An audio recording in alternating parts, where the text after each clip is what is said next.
ನಮಸ್ಕಾರ ಸ್ನೇಹಿತರೆ, ನಾನಿವತ್ತು ಹೇಳಕ್ಕೆ ಹೊರಟಿರೋದು ಆಂಧ್ರ ಪ್ರದೇಶದ ಅನಂತಪುರ ಜಿಲ್ಲೆಯಲ್ಲಿರುವಂಥ ಲೇಪಾಕ್ಷಿ ದೇವಸ್ಥಾನದ ಬಗ್ಗೆ. ಇಲ್ಲಿ ನಾಟ್ಯ ಮಂದಿರ ಇದೆ, ಅದರಲ್ಲಿ 70 ಕಲ್ಲಿನ ಕಂಬಗಳಿದೆ. ಆದರೆ ಎಲ್ಲ ಕಲ್ಲಿನ ಕಂಬಗಳು ಭೂಮಿ ಮೇಲೆ ನಿಂತಿಲ್ಲ, ಒಂದು ಮಾತ್ರ ಸ್ವಲ್ಪ ಮೇಲ್ಗಡೆಗಿದೆ.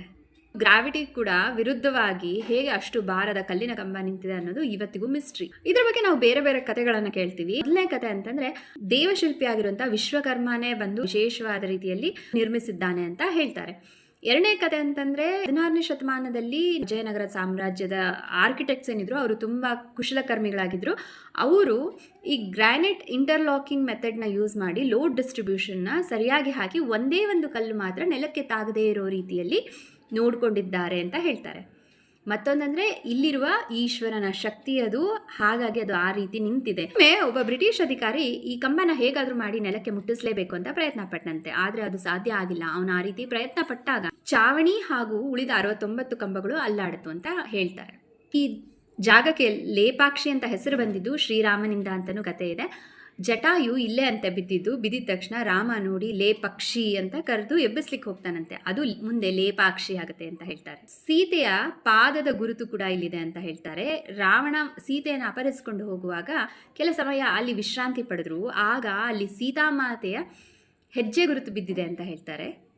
ಕೆಲವೊಬ್ರು ಇಷ್ಟು ದೊಡ್ಡ ಹೆಜ್ಜೆಯ ಗುರುತಿದೆಯಲ್ಲ ಅದು ಆಂಜನೇಯಂದು ಅಂತ ಕೂಡ ಹೇಳ್ತಾರೆ. ಈ ಹೆಜ್ಜೆಯ ಗುರುತಿನ ಮೇಲೆ ನೀವು ಯಾವುದೇ ಸಮಯದಲ್ಲಿ ಹೋದ್ರೂ ಯಾವಾಗಲೂ ನೀರಿದ್ದೇ ಇರುತ್ತೆ. ಈ ನೀರು ಎಲ್ಲಿಂದ ಬರುತ್ತೆ ಅಂತ ಯಾರಿಗೂ ಇದುವರೆಗೂ ತಿಳ್ಕೊಳಕ್ಕಾಗಿಲ್ಲ. ಈ ದೇವಸ್ಥಾನ ಆಂಧ್ರ ಪ್ರದೇಶದಲ್ಲಿದ್ರೂ ಕೂಡ ನಾವು ಇಲ್ಲಿ ಕನ್ನಡದ ಲಿಪಿಯನ್ನ ಕಾಣಬಹುದು. ಅಂದ್ರೆ ನೀವೇ ಯೋಚಿಸಿ ನಮ್ಮ ಕನ್ನಡ ಎಷ್ಟು ಹಳೇದಂತ.